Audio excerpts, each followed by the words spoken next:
Dear students, আমি BM sir বলছি। দেখো, আজ আমি একটা খুব গুরুত্বপূর্ণ ক্লাস নিয়ে তোমাদের সামনে হাজির হয়েছি। তোমরা যারা এবারে একাদশ শ্রেণীর সেকেন্ড সেমিস্টারের পরীক্ষায় বসতে চলেছ, তাদের ইতিহাসে যে 3 নম্বরের 4টে প্রশ্নের উত্তর করতে বলা হয়, সেই 3 নম্বরই প্রশ্নের একটা লাস্ট মিনিট সাজেশন নিয়ে তোমাদের কাছে এসেছি। এখানে আমি খুবই কম সংখ্যক প্রশ্ন দিয়েছি, মাত্র 12টা প্রশ্ন দিয়েছি। তার মধ্যে এখান থেকে জানো তোমাদের 4টে লিখতে হয়। তো এর মধ্যে আবার আমি দেখবে কতগুলোতে 5টা স্টার চিহ্ন দিয়েছি।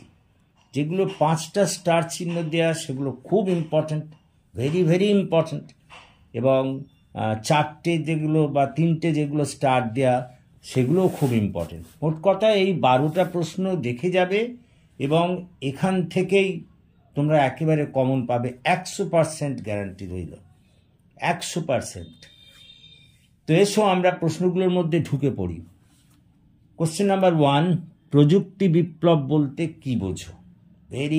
Very important. কোশ্চেন নাম্বার 2, ইকতা ব্যবস্থা বলতে কি বোঝায়? এটাও ভীষণ ইম্পর্টেন্ট, 5টা স্টার যুক্ত প্রশ্ন। কোশ্চেন নাম্বার 3, ধর্মাশ্রয়ী রাষ্ট্র বলতে কি বোঝায়? এটাও দেখে যাবে, গুরুত্বপূর্ণ। 4 নম্বর প্রশ্ন হচ্ছে ক্রুসেড বলতে কি বোঝায়? এটিও 5টি স্টার যুক্ত প্রশ্ন, ভীষণ ইম্পর্টেন্ট। 5 নম্বর হলো ভক্তিবাদের মূল আদর্শ ব্যাখ্যা করো। এটাও কিন্তু 5টা স্টার যুক্ত প্রশ্ন, মানে এটাও খুব ইম্পর্টেন্ট। জ্যোতিষ, পরেরটা প্রশ্ন, জ্যোতিষ থেকে জ্যোতির্বিদ্যার আবির্ভাব কিভাবে ঘটেছে? এটা খুব ইম্পর্টেন্ট, আসতেই পারে। পরের প্রশ্ন, অর্থশাস্ত্রের মূল বিষয়বস্তু ব্যাখ্যা করো। এটাও 5টা স্টার যুক্ত প্রশ্ন। 8 নম্বর প্রশ্ন, কৌটিল্যের সপ্তাঙ্গ তত্ত্বটি কি? এটাও গুরুত্বপূর্ণ, দেখে যাবে। 9 নম্বর প্রশ্ন, কৌটিল্যের মণ্ডল তত্ত্ব বলতে কি বোঝো? একটু দেখে নিও এটাও। 10 নম্বর প্রশ্ন, হবসের রাষ্ট্রচিন্তার উপরে টিকা লেখো। এটাও গুরুত্বপূর্ণ প্রশ্ন। তারপর লকের চুক্তি মতবাদ ব্যাখ্যা করো, এটাও একটু দেখে যেও। তারপর সুফি মতবাদের আদর্শ ব্যাখ্যা করো, সুফি কারা? এটাও কিন্তু খুব ইম্পর্টেন্ট।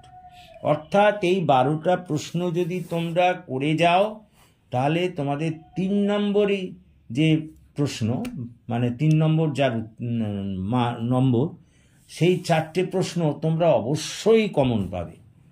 তা আশা করি তোমরা বুঝতে পেরেছো, এবং যদি বুঝতে পারো তাহলে প্লিজ আমার এই ক্লাসের কথা তোমাদের সবাইকে জানিয়ে দাও এবং শেয়ার করো।